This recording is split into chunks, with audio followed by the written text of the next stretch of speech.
Hi everybody, thanks for clicking through. My name is Will Taylor, and you've clicked through to one of the behind the scenes videos where I'm talking about our music or the arrangements that we've done with, in this case, Led Zeppelin's music. And I make these videos for those of you who might want to dig a little bit deeper to know what's behind the creation of the music, what's behind the performing of the music, what we strive to do with these arrangements and to make them our own.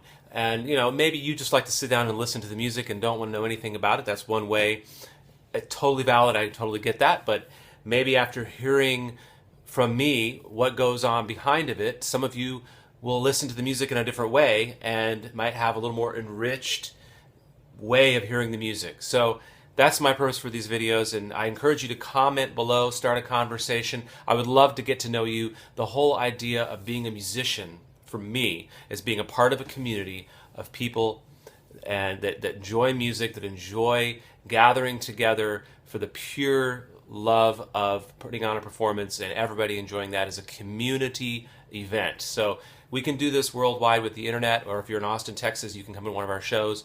But please comment below. Let me know your thoughts about what I'm talking about. So in this case, I'm talking about the Led Zeppelin song, Your Time Is Gonna Come. And I absolutely love Led Zeppelin, and I love the kind of music they perform, which is really based in the blues. It's based in improvisation. It's based in live performance, people coming together and having something happen live and organically. So there's this famous, maybe not that famous, Nashville songwriter who died back in 2002, Harlan Howard, who said that he was quoted, or he had the famous quote about the country music is basically 3 chords and the truth. So if you contrast, when I'm talking about this song, which is a very simple song, there's only 2 sections to the song. If you contrast the kind of music that this piece represents, Led Zeppelin, for the most part, their tunes are pretty simple. If you contrast it with classical music, it presents some interesting ideas. So if I were just to play the basic song is...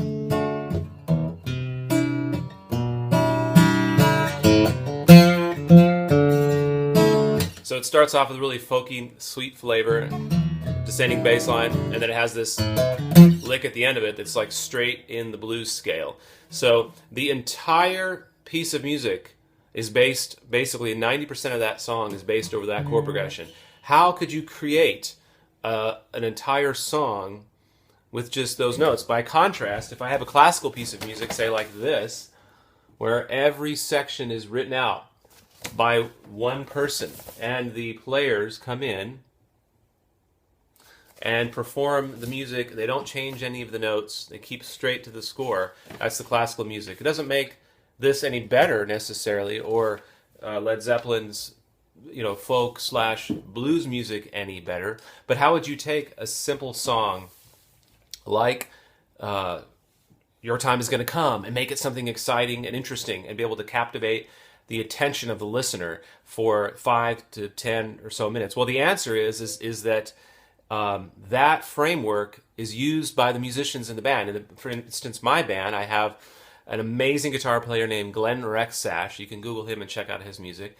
So he's one of, in this case, we had 5 players contributing their lifetimes training and all of the music they absorbed into their ears come together at that one point when we play that piece of music and have an influence on the notes that are created, whatever performance we create. So Glenn, Steve Zirkle on bass, we had Sean Sanders on cello, I was playing violin, Lisa Tingle was singing, potentially 100 or more plus years of hearing music coming through those different brains and coming out over that simple chord progression to create variations and through improvisation.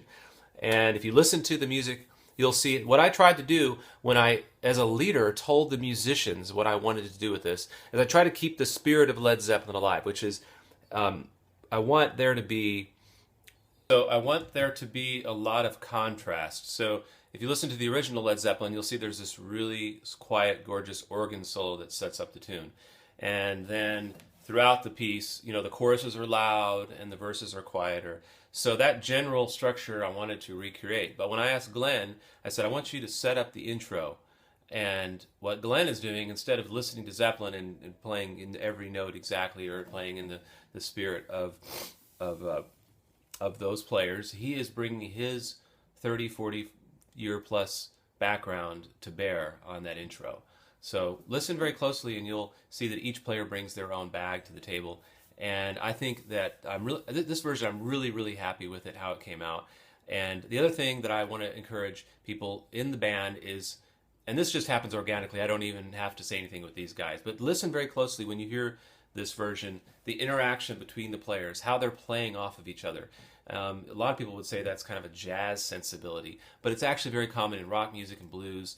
And I think one way you can dig deeper in listening to the music is by listening repeatedly and see how we bounce ideas off of each other in the moment. So I always encourage that.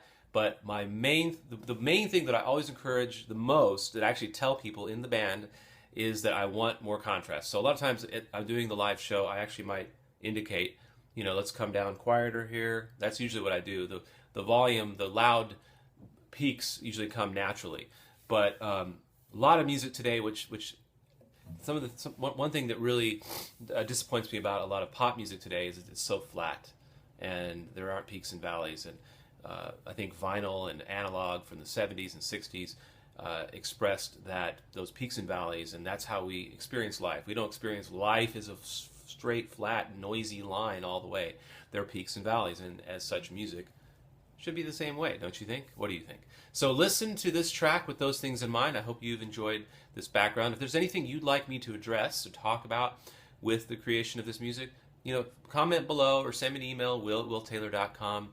And I look forward to getting you more free music. If you just wandered into this video, be sure to check out stringsattachedmusic.net to get 3 free songs from Strings Attached right away. And I'm looking forward to meeting you and seeing what part of the world you're from, and just unfolding the catalog of Strings Attached, and hopefully you'll become a fan of what we do, and maybe purchase one of our albums below so that we can give more music away free, make more videos for you, and create more passionate, exciting cover music and original music. Thanks for listening, and before you go, please comment below, like us, share it on your page, let us know what you'd like to hear.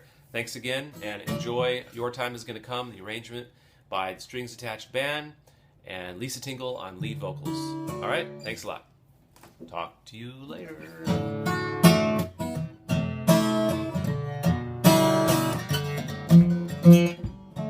See you guys.